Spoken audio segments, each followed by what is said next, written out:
Shadow Minister Mims Davies. Thank you, Madam Deputy Speaker, and it is a privilege to close this debate on behalf of His Majesty's loyal opposition. And this debate today has been about protecting working people. And frankly, some of the responses, considering that many members opposite have simply again forgotten to mention the pandemic and the war on our continent, that I have to meet some of this with somewhat incredulity. This is a budget purely of broken promises, showing this new government has transparently absolutely left its integrity in tatters. And as my honourable friend from Keighley and Ilkley said, that many people feel that they have been purely hoodwinked by Labour. And people do not forget. You can see what breaking promises does. It decimated the Lib Dems some time back. Unfortunately, like ragworts, they are back with a bang, are the comeback kids. But the reality is people do not forget. Let me just turn to some of the comments made in the Chamber today. The Secretary of State for the Department of Work and Pensions spoke about new support for carers, and I think we all very much welcome that. But may I ask the benches opposite, where is the update to the Disability Action Plan? If the right honourable gentleman opposite was still here, he would be asking the same thing to me, and more about the disability strategy updates would be very, very welcome. May I congratulate those who've made their maiden speeches today. The new member for Huddersfield spoke about the importance of young people and the importance of the upgrades to connectivity, which I think many of us with rural constituencies would agree with.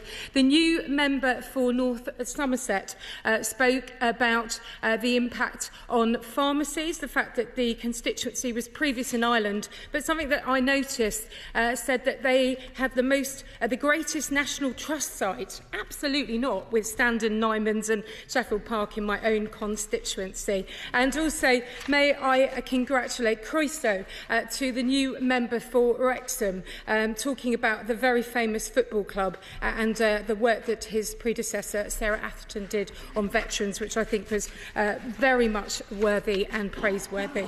Other members across the House, so much was said today. My right honourable friend from Salisbury, talking about his freedom, but also talked about the concern about the sugar rush in terms of what is contained in this budget. Others across the House spoke about so much more. My honourable friend from Brigg in Immingham talked about the importance of the fishing industry and the renewable energy sector, and what was the reality in terms of protecting working people. My honourable friend, the member from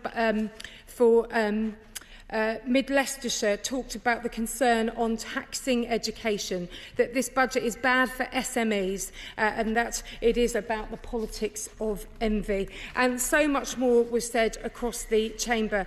It seems that members opposite don't like it described as a socialist budget, which I find concerning, as the Prime Minister has confessed he is a socialist. So this is rather an odd rejection. But the honourable lady opposite from Paisley and Renfrewshire South made a very loyal speech and rightly welcomed you money for Scotland and talked about redistribution and championed this.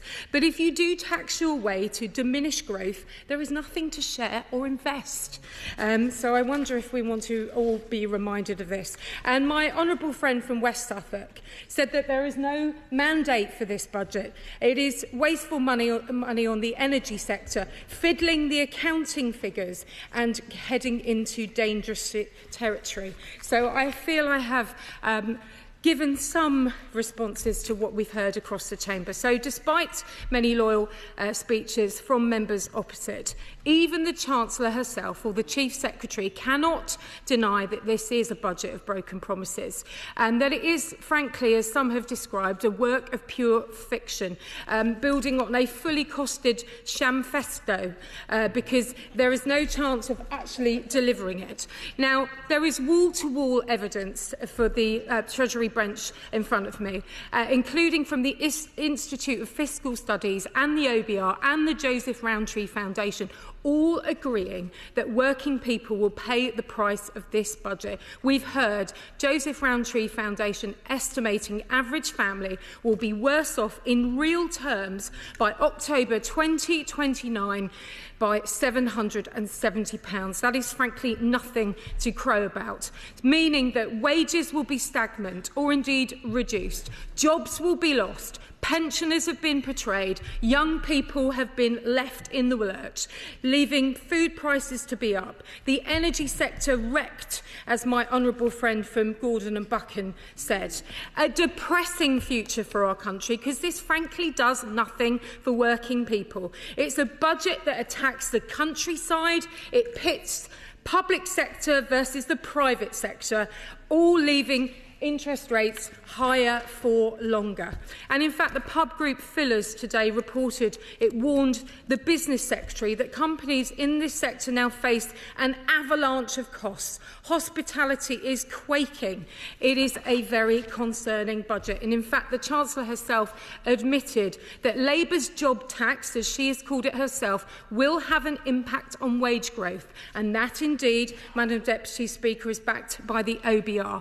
They conclude that 76% of the total cost will be felt by working people. Real household disposable income will be 1.25% lower by 2029. And disgracefully, this will affect part-time workers. 6 million of them are women.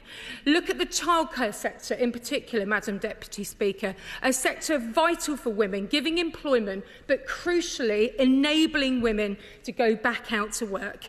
Some nurseries saying costs will be rising by up to £60,000 for their businesses, adding up to 10% to every childcare bill sent out. In my own constituency, Faversham House in East Grinstead, the Prime Service Group, when I met with them on Friday, these people with heads in their hands, family businesses, have been in touch in their droves. I wonder if members opposite have ever opened their emails or indeed gone back to talk to people in their high street.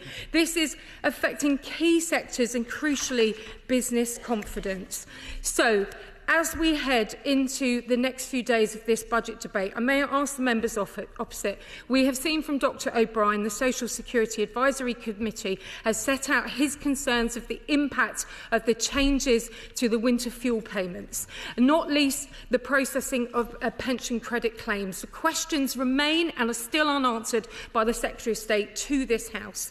Welfare reform has been left open-ended. It creates uncertainty for millions of claimants who are waiting to hear an update both on the Buckland Review, on autistic employment, and the Lilac Review in terms of SMEs and supporting entrepreneurship in the disabled sector and those with health conditions.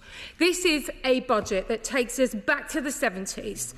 It is, however, very uncertain that the reality is that we'll all be paying the price for Labour's 1970s budget.